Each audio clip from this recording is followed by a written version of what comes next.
RSS राष्ट्र निर्माण के प्रति प्रतिबद्ध है, मगर संघ की एक और खूबी है जो मैं आज आपको बताना चाहती हूं। संघ अपने काम नहीं गिनाता है, संघ अपने कार्यों की कभी चर्चा नहीं करता है। ऐसे में संघ के एक वरिष्ठ पदाधिकारी, वो भी संघ के सह सरकार्यवाह का आज हमारे मंच पे होना एक बहुत बड़ी बात है। अरुण जी, आपने हमारी रिक्वेस्ट मांगी, आपने अपना स्केड्यूल चेंज किया, आप जम्मू से मुंबई आए हमारे इवेंट में शिरकत करने के लिए। इसके लिए we are really grateful to you. हम आभारी हैं आपके सर। मैं भी धन्यवाद करता हूं आप सबका कि आप सबके माध्यम से मुझे अपनी बात कहने का अवसर प्राप्त हो रहा है। आप लोग कहते ही नहीं है सर, आपको यहाँ लाना है सर चैलेंज, बट आप आ गए हैं सर और आप हमारे मंच पर हैं। तो आज आपके माध्यम से हम आरएसएस को सही तरीके से समझने की कोशिश करेंगे और इसीलिए आज के सेशन का थीम हमने रखा है अंडरस्टैंडिंग आरएसएस। तो सर, आपके परमिशन से शुरुआत करना चाहती हूं मैं। Keeping with the theme, my first question to you, Arun ji, is this: कि RSS as an ideology, RSS as an organization, and RSS in action, RSS एक विचारधारा, एक संगठन और अपने कार्य में कैसी है, ये विस्तार से समझाएं। तो संघ को समझना है तो संघ के विचार, संगठन और कार्य तीनों को समझेंगे तभी सबके ध्यान में आता है। मैं एक अनुरोध सब लोगों को करता हूं कि संघ को संघ की आंखों से देखिए और संघ की आंखों से ही समझने का प्रयास कीजिए। हमारा ये समस्या एक ही है कि संघ का एक परसेप्शन सब जगह पहले पहुंचा, संघ बाद में पहुंचता है, और उसके कारण से जब हम पहुंचते हैं तो बहुत तरह के प्रश्नों के उत्तर देने पड़ते हैं। लेकिन एक बड़ा आनंद रहता है कि प्रश्न कितने भी हों, एक बार जो जहां तक हम पहुंचते हैं, जो संघ के निकट आता है, फिर वो संघ का हो जाता है, फिर हमें उसमें कुछ कठिनाई नहीं आती।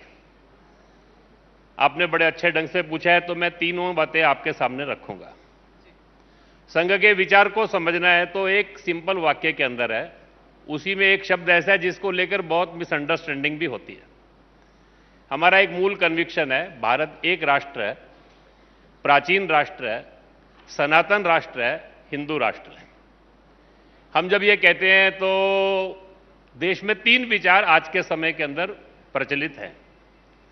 कुछ लोग ऐसा मानते हैं कि अंग्रेज आए तो उसके बाद राष्ट्र बनने की प्रक्रिया शुरू हुई और इसीलिए 75 ईयर्स हुए तो बहुत लोगों ने कहा youngest born nation of the world. आजादी के समय किसी ने कहा India is a nation in the making. तो बहुत लोगों के मन में आता है कि अंग्रेज आए तो पहली बार ये एक राष्ट्र बना और कॉन्स्टिट्यूशन मेड द नेशन, ऐसा भी कभी कभी लोगों के मन के अंदर आ जाता है। एक दूसरा विचार भी चलता है कि भारत एक राष्ट्र है ही नहीं। हम भी बचपन में बड़े गर्व से कहते थे इंडिया इज ए सब कॉन्टिनेंट। यह अनेक राष्ट्रों का समूह है, यह एक कृत्रिम राष्ट्र है। ये जो सारा वेस्टर्न नेशन स्टेट का जो माइंडसेट है, ये जो यूरोपियंस भारत के अंदर आए, जहां पर नेशन का एक कंसेप्ट था कि नेशन यानी एक लैंड मास, वहां पे रहने वाली एक रेस, उस रेस की अपनी एक लैंग्वेज, एक रिलीजन और आपस के हित संबंधों को और सर्व करने के लिए एक एडमिनिस्ट्रेटिव सेटअप। ये पांच बातों से मिलकर नेशन बनता है। Nation of French people, nation of German people, nation of English people. Bharat में आए तो उनको ध्यान में आए इतनी भाषाएं, इतनी विविधताएं, तो ये एक राष्ट्र नहीं हो सकता। और इसीलिए बहुत देश के अंदर ऐसा एक विचार भी चला कि भारत 16 नेशनैलिटीज एंड 56 सब नेशनैलिटीज का एक अमलगम है और मिलकर रहना चाहता है तो ठीक है, नहीं रहना चाहते तो राइट टू सेक्सीड, प्लेबिसाइड, ये सब बातें भी सब उसमें से आती है। हमारा यह मानना है कि ये दोनों विचार ये गलत है। भारत एक राष्ट्र है, हमारा राष्ट्र दुनिया के बाकी राष्ट्रों से अलग है। हमारे राष्ट्र का एक वैशिष्ट्य है, उसको भारत की निगाह से समझना पड़ेगा। हमारा जब राष्ट्र की बात करते हैं तो पीपल आर द नेशन। हम जब राष्ट्र की बात करते हैं तो state is not, Rabindranath Tagore कहा करते थे कि society is at the centre of the root of the nationhood of और भारत। और वेस्टर्न का जो नेशनहुड जो है उसके रूट में स्टेट है। तो भारत को समझना है तो भारत में ये एक ऐसा देश है, वेदों के काल से या राष्ट्र की अवधारणा रही, राष्ट्र का कंसेप्ट रहा। वेदों में, महाभारत में, रामायण में और हर कालखंड के अंदर यह राष्ट्रभाव इस देश के अंदर था। राष्ट्र पहले आया, राज्य बाद में बना, और राज्य समय के अनुसार बनते गए।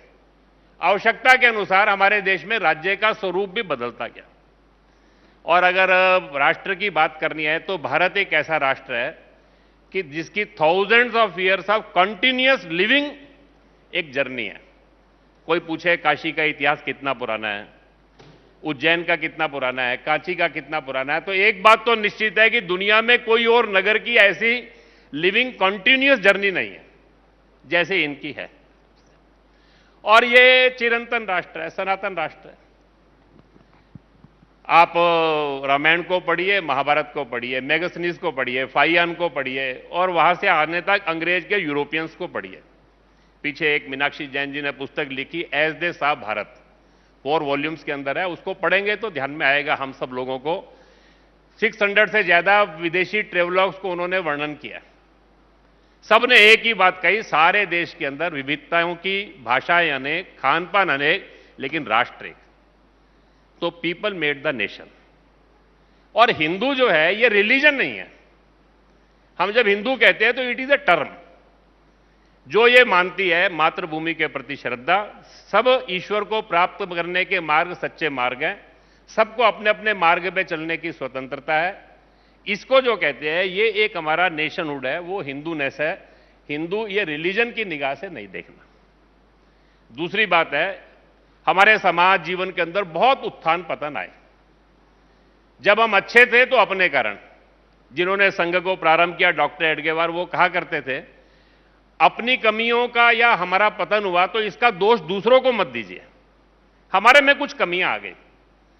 और अगर राष्ट्र का उत्थान करना है तो समाज का भाग्य बदलना पड़ेगा। समाज का भाग्य बदलना है तो समाज का उत्थान करना पड़ेगा। और वो क्या है, तो 4 बातें हम लोगों के अंदर लाना चाहते हैं।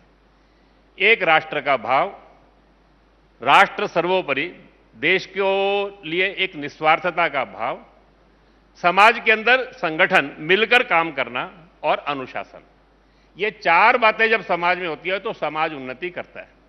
और ऐसा समाज बनाना है तो ये नारों से, भाषणों से होने वाला नहीं है, आंदोलन से नहीं होगा। आपको एक एक व्यक्ति को बदलना पड़ेगा। और ये जो व्यक्ति परिवर्तन से ही समाज परिवर्तन होता है, इसी में संघ संगठन है।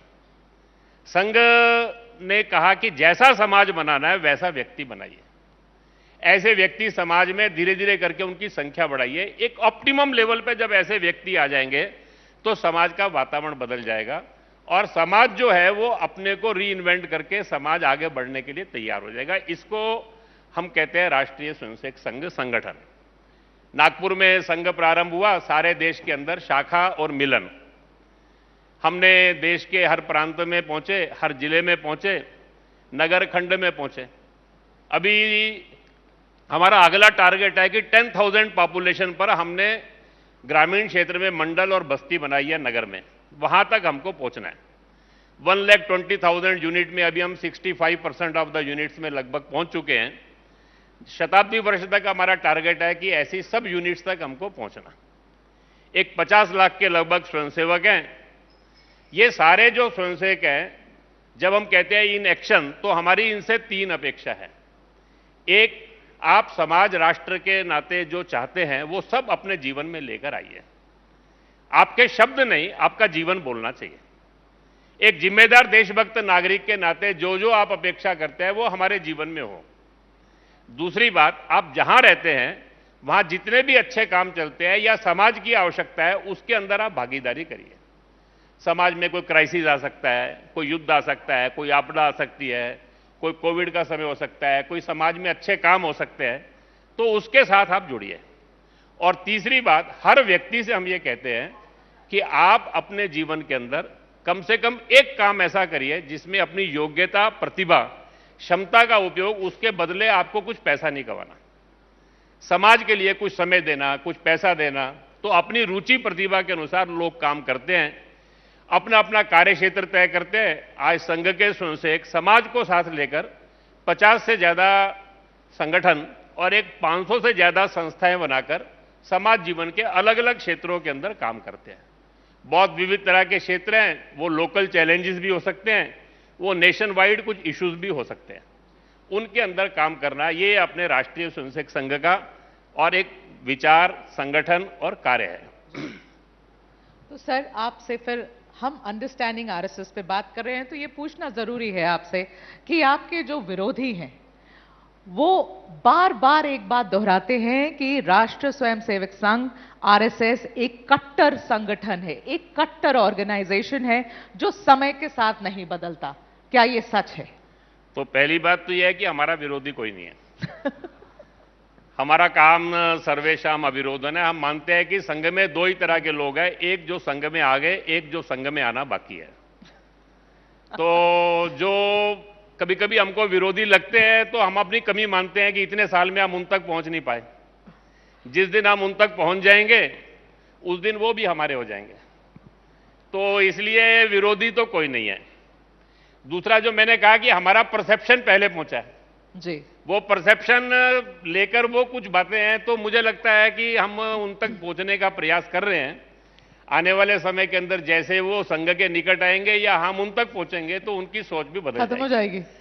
और एक बात निश्चित मानिए कि जो कट्टरवादी और रिजिड होता है वो 100 साल रह नहीं सकता, वो इररिलेवेंट हो जाता है। ओके, ये निश्चित मान के चलिए, समाज जीवन के अंदर कभी भी रिजिड विचार, कट्टरवादी विचार ये इतने साल चल नहीं सकता जी और इतनी वैरायटी के लोग संघ के अंदर जुड़े जी, तो ये अपने आप में सूचक है। जी सर, आपके आरएसएस के 100 साल हो रहे हैं। इस 100 साल की सफर को, जैसे आप कह रहे हैं, अगर रिजिड होते तो 100 साल तक टिकते ही नहीं, इस 100 साल के सफर को कैसे देखते हैं?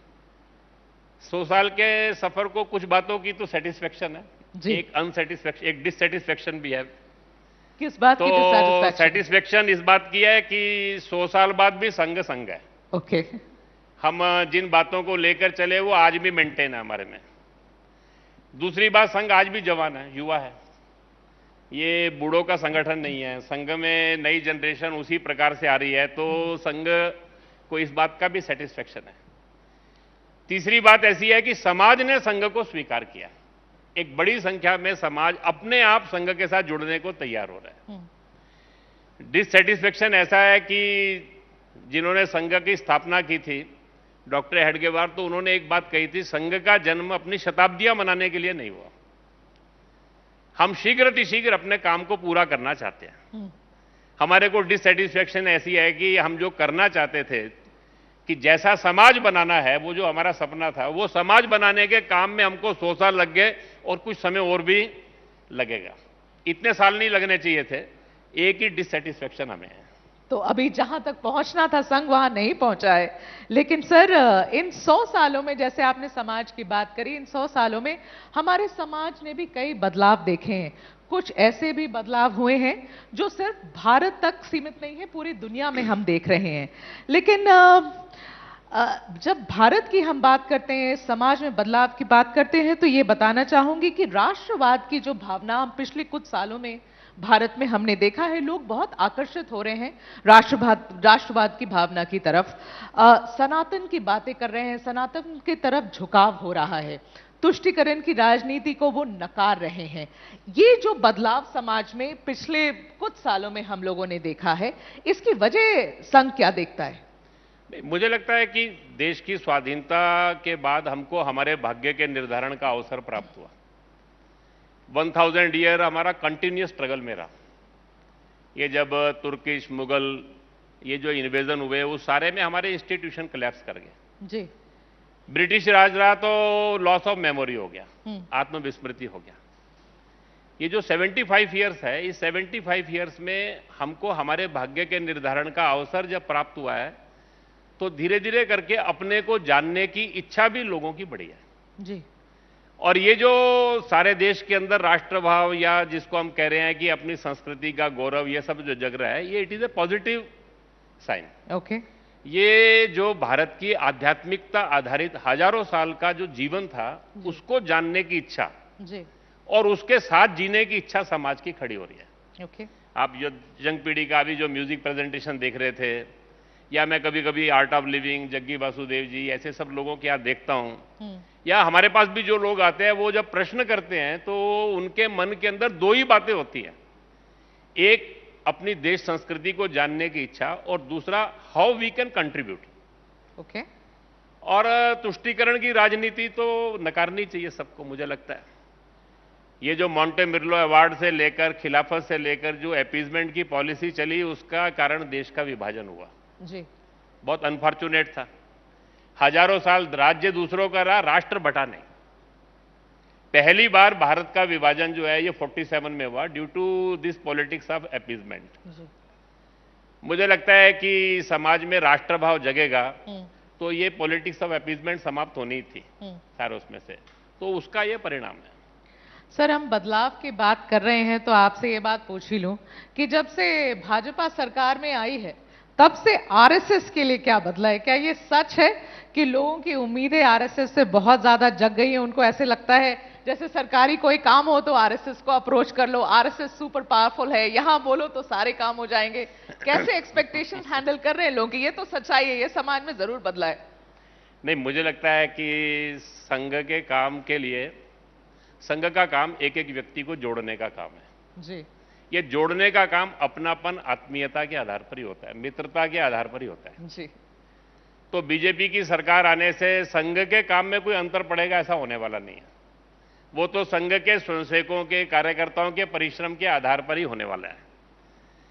हां, एक बात जरूर है कि संघ का मूल जो काम है वो, उसके कुछ हमारे जिसको कल्चर एंड टेक्सचर कहते हैं, उसमें दो तीन बातें हैं।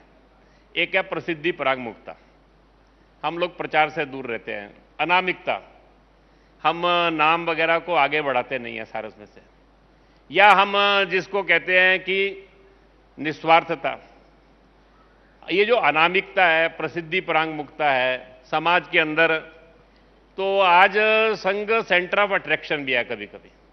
तो बहुत सारी बातें ऐसी मीडिया में छपती रहती हैं जिनके कारण से, जिनका संघ से कोई संबंध होता नहीं है। ऐसे सब बातों के भी प्रश्नों का उत्तर हमको देना पड़ता है। ये थोड़ी हमारी कठिनाई बढ़ गई है।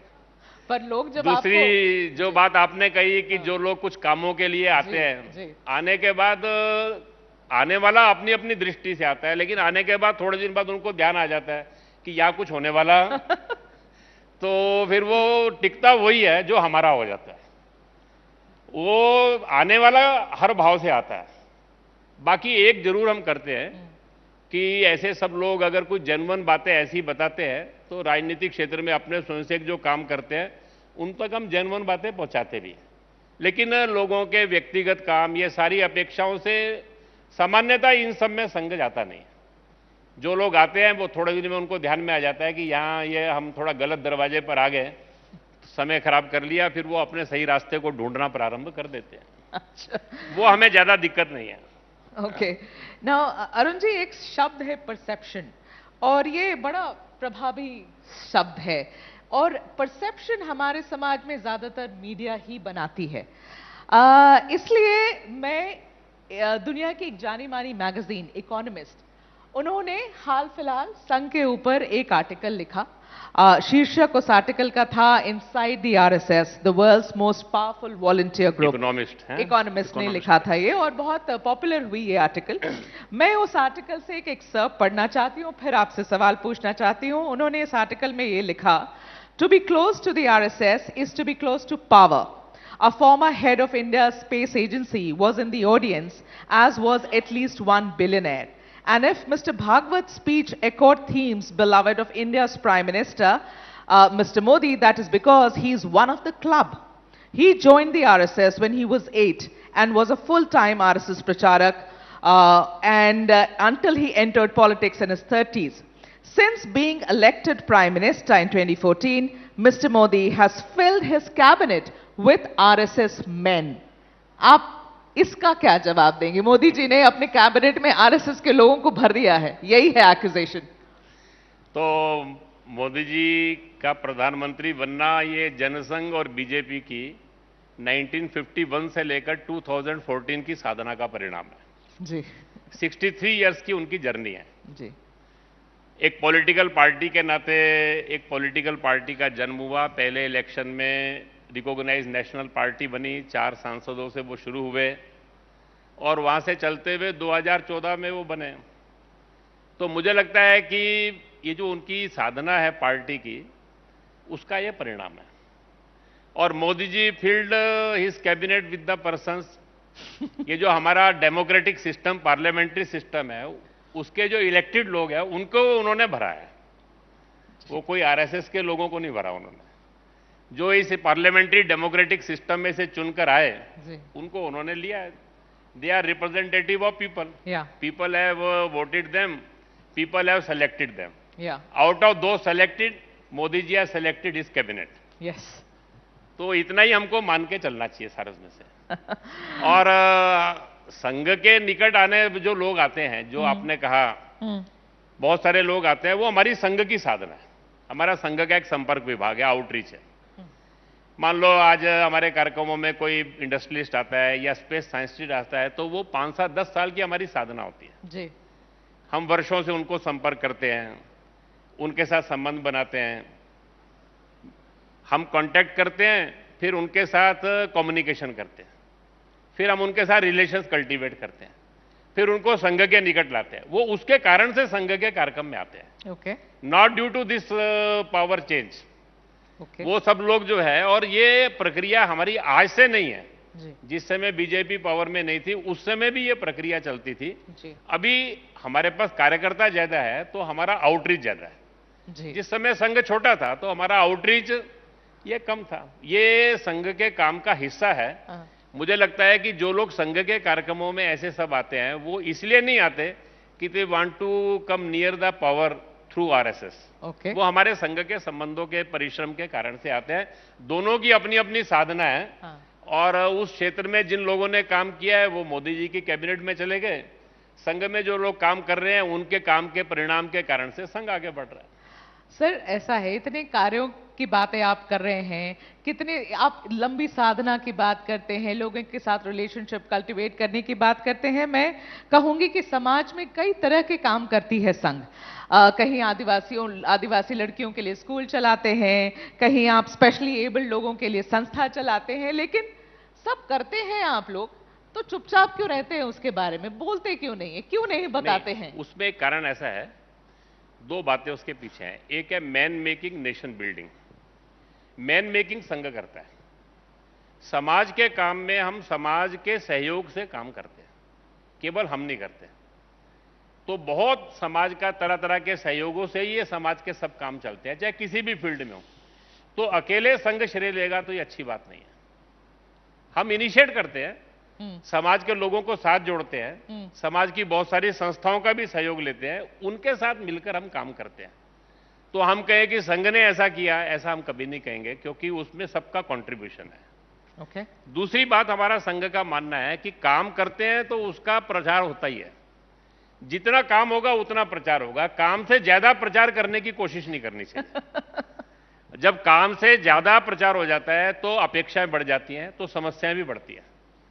तो जितना काम हो उतना ही प्रचार होना चाहिए, उससे ज्यादा प्रचार की आवश्यकता। आप कहीं हिंट कर रहे हैं क्या किसी और पॉलिटिकल पार्टी तीसरी के बात बारे में? मैं आप लोगों को कहना चाहूंगा कि मीडिया की एक भूमिका है कि ऐसे सब लोगों को आगे लेकर आइए जो खुद को दिखाना नहीं चाहते हैं। ऐसे सब कामों को आप ढूंढिए, ये आपका दायित्व है। अरुण जी, ये बताइए कि पिछले 100 सालों में ऐसी 3 क्या चीजें हैं जो संघ में बदली? नहीं, मैं बताता हूं जो नहीं बदली, बाकी सब संघ ने बदला। 3 ही बातें हैं जो संघ ने नहीं बदली। एक हमारी विचारधारा जी, जो मैंने बताई। दूसरी कार्य पद्धति। कार्य पद्धति यानी मिलकर बैठना, मिलकर सोचना। अनुशासन, स्वावलंबन, यानी हम अपने स्वयंसेवकों के आधार के ऊपर अपना काम ये करेंगे। और डिसेंट्रलाइजेशन, विकेंद्रीकरण, ये हमारी कार्य पद्धति है। और हमारी कल्चर एंड टेक्सचर, सादगी, हमारी प्रसिद्धि परांगमुक्ता, समाज के अंदर जिसको हम कहते हैं शुचिता, पवित्रता, ट्रांसपेरेंसी, ये जो हमारी कल्चर एंड टेक्सचर है, ये 3 बातें संघ ने नहीं बदली। बाकी हमने अपना गणवेश बदला, अपने कार्यक्रम बदले, अपने प्रशिक्षण बदले, ऐसी कोई चीज संघ में ऐसी नहीं है जो हमने नहीं बदली। समय के साथ समाज जैसे जैसे बदला है, समाज का स्वरूप जैसे बदला है, हमारे कार्यक्रमों का स्वरूप, बाकी सब बातें हमने बदली है। केवल 3 ही बातें ऐसी है जो हमने नहीं बदली। ठीक है, ये बताइए सर, कश्मीर से कन्याकुमारी तक इस पूरे पूरे भारत में टॉप टू बॉटम अगर हम 2 पॉलिटिकल पार्टीज को छोड़ दें, जो कि एक भारतीय जनता पार्टी दुनिया की सबसे बड़ी पार्टी और कांग्रेस जो हमारी सबसे पुरानी पार्टी है, इन 2 पॉलिटिकल पार्टियों को छोड़ दें सर, तो सिर्फ संघ ही ऐसा तीसरा ऑर्गेनाइजेशन या संगठन है जिसके लोग हमें कश्मीर से कन्याकुमारी तक मिलते हैं। सवाल यह है कि लोग संघ से जुड़ते कैसे हैं? फॉर कॉमन पीपल, हाँ, जो यहां बैठे हैं, जो देख रहे होंगे, हमें सुन रहे होंगे, बहुत ऐसे हैं जिसे पता ही नहीं कि संघ से जुड़ने की प्रक्रिया क्या है। कोई, मैं जुड़ना चाहूं तो मेरा टेस्ट लेंगे, मेरी इंटरव्यू लेंगे, क्या करेंगे, क्या तरीका, कैसे जुड़ते हैं लोग संघ से? नहीं, देखिए, संघ से जुड़ने के 2 ही तरीके हैं। सामान्यतः तो संघ सब तक पहुंचने का प्रयास कर रहा है। कुछ लोग सीधा भी संघ को कोशिश करते हैं। आजकल हमारी वेबसाइट पर एक ज्वाइन आरएसएस चलता है, तो बहुत लोग उसके अंदर ज्वाइन आरएसएस में अपना नाम और एड्रेस भेजकर भी वांट टू ज्वाइन आरएसएस ऐसा आता है। लगभग हर महीने 10,000 से ज्यादा ऐसे लोग जो संघ के साथ जुड़ने के इच्छुक है वो भी हमको कनेक्ट करते हैं। नहीं, कोई भी आए आप और लेंगे? बाकी कोई भी संघ में आ सकता है। हाँ। और संघ में आने के लिए कोई पूर्व शर्त नहीं है। ओके। संघ में आने की कोई पूर्व शर्त नहीं है। सारे उसमें से सब संघ के साथ जुड़ सकते हैं। और जो लोग संघ के साथ जुड़ना चाहते हैं उसके लिए कोई मेंबरशिप, कोई फीस, ऐसा कुछ नहीं है। ओके। बाकी हम जोड़ते किसके आधार पर हैं? तो हम मित्रता करते हैं, फ्रेंडशिप करते हैं, अपनापन, आत्मीयता के आधार पर जोड़ते हैं। उसके मन के अंदर समाज देश के लिए करने की भावना पैदा करते हैं। इसके आधार के ऊपर ये अपना व्यक्ति जो आता है वो धीरे धीरे करके खुद भी जुड़ता है, दूसरों को भी जोड़ता है। जी। दूसरा, हम हर स्वयंसेवक से कहते हैं कि हर महीने कम से कम एक नए व्यक्ति को संघ से जोड़ो। तो अच्छा। जो जहां रहता है वो अपने आसपास के अंदर, अपने एरिया में, बाकी सब जगह इसका प्रयास करता है। तो हर स्वयंसेवक वर्ष में 2-4 नए लोगों को वो ये जोड़ता है। तो सामान्यतः सारे देश के अंदर 70-75 हजार स्थानों पर अभी हमारे शाखा मिलन चलते हैं। तो वो लोग कोशिश करते हैं किसी नए स्थान पर काम हो, वो लोग प्रयास करते हैं कुछ नए लोग जुड़े। तो ये कॉन्टिन्यूअस हमारा प्रोसेस है। तो बस दोस्ती करके जोड़ लेते हैं? हाँ, वो खुद ही जुड़ जाता है, जोड़ना पड़ता नहीं हमको। वो हमारे यहाँ पता ही नहीं लगता वो कब हमारे जैसा ही हो जाता है, फिर वो भी जोड़ना शुरू कर देता है। सर, आप लोग राष्ट्र प्रथम की बात करते हैं। हमारे देश में ऐसे कई स्टेट्स हैं जो राज्य प्रथम की बात करते हैं। और जब हम भाषा की बात करते हैं, मैं भाषा को लेकर स्पेसिफिकली ये सवाल पूछना चाहती हूँ, कुछ ऐसे राज्य हैं जो अपनी भाषा को प्राथमिकता देने चाहते हैं, जैसे आप तमिलनाडु का एग्जाम्पल देख लीजिए, या नॉर्थ ईस्ट के में कई ऐसे राज्य हैं जो अपनी भाषा को प्राथमिकता देना चाहते हैं। अब हमारे देश में राष्ट्रभाषा हिंदी, वो विरोध थोड़ा होता है उसका। आपसे पूछना चाहती हूं, आप लोगों का इस पर क्या नजरिया है? क्या राष्ट्रभाषा हर स्टेट को अपनानी चाहिए? क्या इसे एक सूत्र बनना चाहिए हर स्टेट को जुड़ने वाला? मुझे लगता है जो भाषा को लेकर विवाद खड़ा होता है ये दुर्भाग्यपूर्ण है। प्रत्येक राज्य को अपनी भाषा का विकास करना चाहिए जी। वहां का राजकाज, प्रशासन, न्यायिक काम, lower court, session court, high court, ये सब वहां की भाषा में चलना चाहिए। इसमें हमारा कोई वो नहीं है। दूसरा, भारत में कोई प्रादेशिक भाषा नहीं है। भारत की सब भाषाएं राष्ट्रीय भाषाएं। हमारे संघ के द्वितीय सरसंघ चालक गुरुजी से तमिलनाडु में उस समय किसी ने प्रश्न पूछा कि राष्ट्रभाषा हिंदी, उन्होंने कहा नहीं, भारत में जितनी भी भाषाएं हैं वो सब राष्ट्रीय भाषाएं। सब भाषाओं में एक ही भाव है, सब में पूरे देश का भाव है। किसी भाषा में भी राज्य का विचार नहीं है, पूरे राष्ट्र का ही विचार है। तो सब भाषाएं जो है, हमारे यहाँ भाषाएं अनेक है, भाव एक है। और सब भाषाएं जो है इनका उत्थान होना चाहिए। अब भारत का हमने एक एडमिनिस्ट्रेटिव सेटअप बनाया है, धीरे धीरे करके हमको इन सारी राष्ट्रीय भाषाओं में एक कॉमन नेशनल लैंग्वेज चाहिए। अब कॉमन नेशनल लैंग्वेज चाहिए तो वो कौन सी होगी? तो किसी कालखंड में वो संस्कृत थी जी। अभी आज के समय में वो संभव नहीं है, तो वो हिंदी होगी। तो एक कॉमन नेशनल लैंग्वेज होगी। अगर आप हिंदी नहीं करेंगे तो कोई ना कोई एक कॉमन नेशनल लैंग्वेज आएगी। वो इंग्लिश आएगी तो कॉमन नेशनल लैंग्वेज नहीं होगी, वो कॉमन फॉरेन लैंग्वेज होगी, वो भारतीय भाषा नहीं हो सकती। तो और दूसरी बात उन्होंने उस समय कहा था कि अगर आप ये कॉमन फॉरेन लैंग्वेज को नेशनल लैंग्वेज बना लेंगे तो आपको अपनी राज्य की भाषाओं का अस्तित्व भी खतरे में पड़ जाएगा जी। आज अब मैं जाता हूं सब राज्यों में, तो हर जगह वहां के स्थानीय महाराष्ट्र में मराठी मीडियम, तमिलनाडु में तमिल मीडियम जो विद्यालय हैं, बंगाल में बांग्ला भाषी मीडियम, उन विद्यालयों को संकट आ गया क्योंकि सब इंग्लिश मीडियम की ओर प्रवृत्त ये हो रहे हैं। वास्तव के अंदर भारत के अंदर ये जो सारा चला ये बहुत ही दुर्भाग्यपूर्ण है। भारत की सब भाषाएं राष्ट्रीय भाषाएं हैं और भारत के प्रत्येक राज्य के अंदर वहां का राजकाज, प्रशासन, व्यवहार, कामकाज वहां की जो राष्ट्रीय भाषा है उसके अनुरूप चलना चाहिए। एक धीरे धीरे करके एक कॉमन नेशनल लैंग्वेज के रूप में हिंदी का उत्थान हो, इसको एक स्वाभाविक प्रक्रिया में आने देना चाहिए। जब आप उसको जबरदस्ती करेंगे तो उसकी प्रतिक्रिया भी होती है। और कभी कभी अपने स्वार्थों के लिए जो विरोध करते हैं, मुझे लगता है उसकी बहुत चिंता करने की जरूरत नहीं है। समाज बहुत समझदार है। जो लोग जिन राज्यों के अंदर वो विरोध करते हैं, वहां पर आप देखेंगे तो मैं तमिलनाडु के अंदर गया तो जो वहां पर हिंदी प्रचारणी सभा है, हर साल लाखों लोग वहां पर हिंदी का सर्टिफिकेट कोर्स करते हैं। तो उसके लिए अपने को ज्यादा चिंता करने की आवश्यकता नहीं। ठीक है। सर देखिए, अभी जो फेज चल रहा है, बहुत लोग कहते हैं आरएसएस के लिए जो फेज चल रहा है वो कहते हैं कि आरएसएस का स्वर्ण युग चल रहा है, this is the golden age of the RSS. BJP 3 बार से सरकार में आ गई है, एक तरीके से आपकी पॉलिटिकल विंग की तरह देखा जाता है बीजेपी को। तो सवाल ये है कि एजेंडा पे जो आरएसएस के थे सारी चीजें, क्या वो पूरी हो गई हैं या कुछ चीजें आरएसएस की हैं जो अभी भी एजेंडा पे बाकी हैं? तो देखो, जहां तक एजेंडे की बात है तो वो तो बीजेपी का अपना एजेंडा था। जनसंघ का जन्म ही आर्टिकल 370 से हुआ था। जनसंघ का पहला रेजोल्यूशन जो पारित हुआ वो अनुच्छेद 370 को समाप्त करना था। राम मंदिर का निर्माण बीजेपी ने 1987 में पालमपुर रेजोल्यूशन में किया। तो मुझे लगता है कि ये उनका एजेंडा है जो उनको पूरा करना चाहिए था। वो जब उस क्षमता उनकी हुई, सामर्थ्य हुआ। मैं जम्मू कश्मीर में बहुत साल रहा। जम्मू कश्मीर के लोग मानते थे जिस दिन लोकसभा राज्यसभा में मेजोरिटी हो जाएगी उस दिन 370 चला जाएगा। बाकी देश में कुछ कंफ्यूजन हो सकता है, जम्मू कश्मीर के लोगों को कोई कंफ्यूजन नहीं था इसको लेकर। वो हो गया, वो उनका पार्टी का एजेंडा था। बाकी भारत का स्वर्णिम काल और संघ का स्वर्णिम काल ये दोनों अलग नहीं है। जब भारत का स्वर्ण काल आएगा तो संघ का भी स्वर्ण काल आएगा, वही हमारा स्वर्ण काल होगा। जब पूर्ण विकसित, वैभव संपन्न, एक सशक्त, विश्व के प्रति अपनी जिम्मेदारी पूरा करने वाला, जिसको हम विश्व गुरु कहते हैं, ऐसा भारत खड़ा होगा, वो भारत का स्वर्ण काल होगा, वही संघ का स्वर्ण काल होगा। उसी के लिए हम काम कर रहे हैं। तो बीजेपी की वजह से ये स्वर्ण काल नहीं चल रहा है आरएसएस का? नहीं, मैंने फिर वही कहा कि संघ का स्वर्ण काल भारत के स्वर्ण काल से जुड़ा हुआ है। सर ऐसा हमारे यहाँ एक गीत गाते हैं, पथ का अंतिम लक्ष्य नहीं है सिंहासन चढ़ते जाना। तो सिंहासन चढ़ना ये हमारा लक्ष्य नहीं है। सब समाज को लिए साथ में आगे है बढ़ते जाना।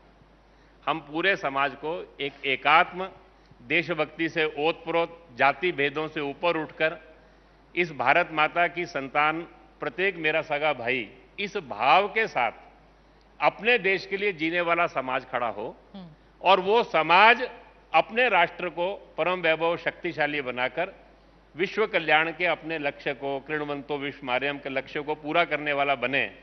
वो जब होगा तो वो संघ का स्वर्ण काल होगा, वो भारत का स्वर्ण काल होगा। भारत और संघ ये अलग नहीं है। संघ को हम संस्था नहीं मानते। हम संघ यानी goal of RSS is to transform the society. हम संघ नहीं बना रहे, हम समाज बना रहे हैं। हम ऐसा समाज बनाना चाहते हैं। ऐसा समाज बनेगा तो वो स्वर्ण काल होगा। तो सर, भारत में, हमारे समाज में, और आप विश्व कल्याण की बात कर रहे हैं, भारत में तो हम ये कहते हैं वसुधैव कुटुंबकम, ये हम सदियों से कहते आ रहे हैं। लेकिन अब कुछ प्रॉब्लम ऐसी देखी जा रही है, सिर्फ भारत से, इनफैक्ट मुझे लगता है कि ज्यादा अब्रॉड में ये प्रॉब्लम्स देखी जा रही हैं, जहां ऐसा लगता है कि दूसरे देशों में बाकी देशों के लोगों के लिए टॉलरेंस कम हो गई है। और जैसे यूनाइटेड स्टेट्स, यूनाइटेड किंगडम, ये दोनों जगह में ये भाव आने लगे हैं कि बाहर के जो लोग आते हैं वो उनका हक मारते हैं। कई जगह सर डेमोग्राफी चेंज भी देखी गई है। ये रेजिस्टेंस हो रहा है लोगों के लिए और कई भारतीयों को भी दिक्कत हो रही है। क्या इंडिया फर्स्ट जैसे यूएस फर्स्ट अभी नारा लगा, ट्रंप जब आए तो उन्होंने ये मेकिंग अमेरिका ग्रेट अगेन का नारा दिया, अमेरिका फर्स्ट का नारा दिया, क्या भारत में भी ये हमें करना चाहिए? ये एक बड़ी प्रॉब्लम है, इसे संघ कैसे देखता? This is a tolerance intolerance problem. मुझे लगता है थोड़ा ये हर देश का पर्सपेक्टिव अलग अलग है जी। थोड़ा यूरोप, यूएस, उन देशों के अंदर इमिग्रेंट आए, शरणार्थी बन के आए। आने के बाद वहाँ चाहिए ये था कि जिस जगह वो गए, जिन्होंने उनको शरण दी, उनकी परंपरा, रीति नीति, उनके साथ वो मिक्स होते हैं, उनकी परंपराओं के प्रति एक अच्छा भाव रखते हैं। उसके स्थान के ऊपर उन्होंने वहाँ मिक्सअप होने के स्थान के ऊपर वहाँ पर रूल ऑफ शरिया या ये सब बातें जब प्रारंभ की तो उसका एक रिएक्शन वहाँ पर है जी। दूसरा क्या है कि वहाँ जो लोग आए वो सब अलग देशों से आए, वो सेपरेट एथनिसिटीज के लोग थे। वो उनका जो प्रॉब्लम है वो थोड़ा अलग प्रकार का है। बाकी अमेरिका, हर देश जो है जिस रास्ते पर चलता है उस रास्ते पे चलने के बाद उनको जो कठिनाइयां हैं उसमें से वो रास्ते ढूंढ रहे हैं सारे, उसमें से उनको अपने को मेंटेन रखना, उसके लिए वो विचार कर रहे हैं। मुझे लगता है हर देश का पर्सपेक्टिव अलग होता है। भारत को भारत के परिप्रेक्ष्य में सोचना है। ओके। भारत में पहली बात यह है कि मुसलमान, ईसाई ये अधिकांश भारत के ही रहने वाले हैं, हमारे लोगों में से मतांतरित हुए और वो इस देश के लोगों के साथ उसके अंदर कुछ भाव खड़े होते हैं, तो वो भाव को कैसे ठीक करना, लेकिन वो हमारे ही लोग हैं, ये बात हमारे ध्यान में रहनी चाहिए। वहां सेपरेट एथनिसिटीज हैं, यहां मेजोरिटी ऑफ पीपल जो है वो बाहर से नहीं आए, तो आप उसको थोड़ा अलग ढंग से देखिए। दूसरा, हर राष्ट्र के अंदर उस राष्ट्र के प्रथम के बारे में सोचना, ये मुझे लगता है कि ये कोई वो नहीं है, इसको हमको मान के चलना चाहिए कि प्रत्येक देश को अपने देश के हित का विचार करना ही चाहिए, लेकिन वो देश के हित का विचार करते हुए दूसरों के प्रति जो है द्वेष भाव रखना, ये रखना, वो उसको नहीं चाहिए। ये उसके मन के अंदर स्पष्ट रहे तो राष्ट्र हित के नाते सोचना कोई गलत नहीं है सारे में। मैं आपसे, अब समय का भी अभाव है सर, पर मैं एक आखिरी सवाल आपसे पूछना चाहती थी। वैसे सर, जल्दी से इसका अगर मैं जवाब आपसे लूं, जो बांग्लादेश में हिंदुओं के साथ हो रहा है, जो हमने पाकिस्तान में भी देखा हिंदुओं के साथ होते हुए, कई लोग ऐसा भी मानते हैं कि मुसलमानों के साथ छिटपुट घटनाओं में ये भारत में भी होता है। एक ऐसी धारणा बन रही है कि minorities anywhere in the world are in danger, क्या आप ये कहेंगे? मुझे लगता है कि भारत में तो ऐसा नहीं है। बांग्लादेश, पाकिस्तान में जो हुआ उसके कारण से कितनी बड़ी मात्रा में विस्थापन हुआ। 32% बांग्लादेश में हिंदू थे 47 के अंदर, अभी आज 8% है। तो भारत के अंदर 8%, 9% थे, आज वो 14%, 15% है जी। तो आप तुलना कैसे कर सकते हैं? पाकिस्तान के अंदर जब पाकिस्तान बना तो वहां माइनॉरिटीज की संख्या क्या थी? आज उनके साथ ब्लेसफेमी के बाकी सब, इक्का दुक्का कहीं कोई घटना घट गई, उसको उससे जोड़कर जनरलाइज करना, मुझे लगता है कि ये ठीक नहीं है। सारे उसमें से जो बांग्लादेश, पाकिस्तान के अंदर हिंदू समाज के साथ हुआ, वो भारत के अंदर, क्योंकि भारत का जो स्वभाव है उस स्वभाव में मत पंथ के आधार के ऊपर, क्योंकि हम सब मार्गों को सच्चा मार्ग मानते हैं जी। दुर्भाग्य ऐसा है कि इसको कभी कभी लोग हमारी उदारता को हमारी कमजोरी भी समझते हैं, उसके कारण से कुछ कठिनाइयां आती हैं सारे उसमें से, लेकिन उसको भी हमको निकालना है सारे में से, उसके भी रास्ते हम निकालेंगे धीरे धीरे करके। अपने देश के संविधान के अंतर्गत हम इन सब विषयों का समाधान भी करेंगे। लेकिन बांग्लादेश, पाकिस्तान में जो हिंदू समाज की या क्रिश्चियंस की या बौद्धों के साथ जो हुआ, उसकी तुलना आप भारत के अंदर रहने वाले बाकियों के साथ नहीं कर सकते। मुझे लगता है दोनों की तुलना गलत है। बाकी दुनिया के हर देश का, मैंने पहले ही कहा कि पर्सपेक्टिव अलग है, उसके अनुसार वहां जैसा जैसा है उसके अनुसार हमको सोचना चाहिए।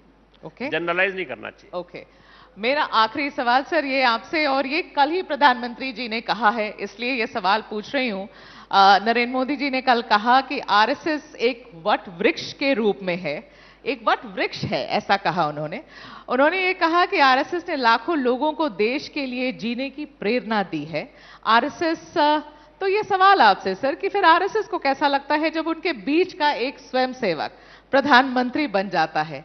और मैं फिर यही बात दोहराऊंगी कि हमने ये कहा कि आपके बीच का कोई आज देश को लीड कर रहा है, क्या ये स्वर्ण युग नहीं है आरएसएस का? नहीं, मुझे लगता है इसमें हमें गर्व और आनंद की अनुभूति होती है।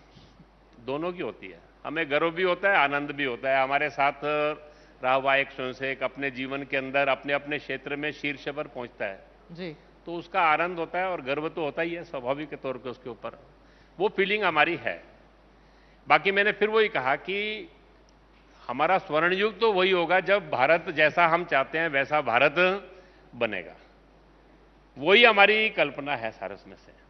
और ये भी एक कल्पना संघ की है कि ये सारा करते समय मैं सब लोगों को हमेशा कहता हूं कि संघ को समझना है।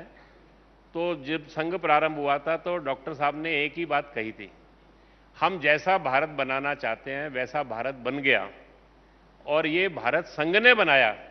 ऐसा अगर इतिहास में कहीं दर्ज हो गया तो हम असफल हो गए।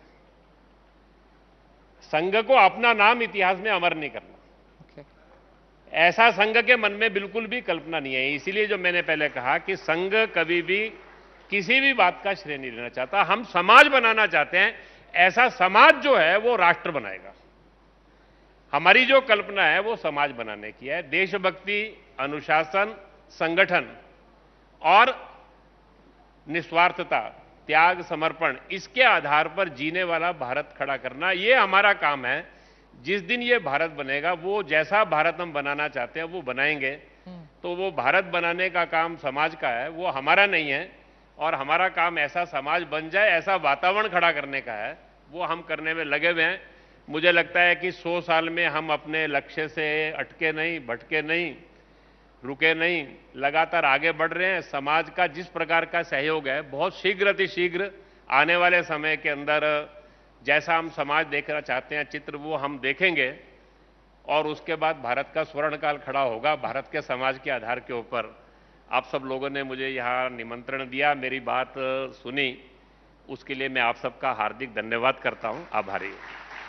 Thank you so much sir. आप आए, अपना समय निकाले, और जैसा आप कह रहे हैं स्वर्ण काल का हमें इंतजार करना पड़ेगा, तो वो इंतजार रहेगा। पर आपका बहुत बहुत धन्यवाद। हम मिलकर बनाएंगे। बिल्कुल sir, thank you so much sir.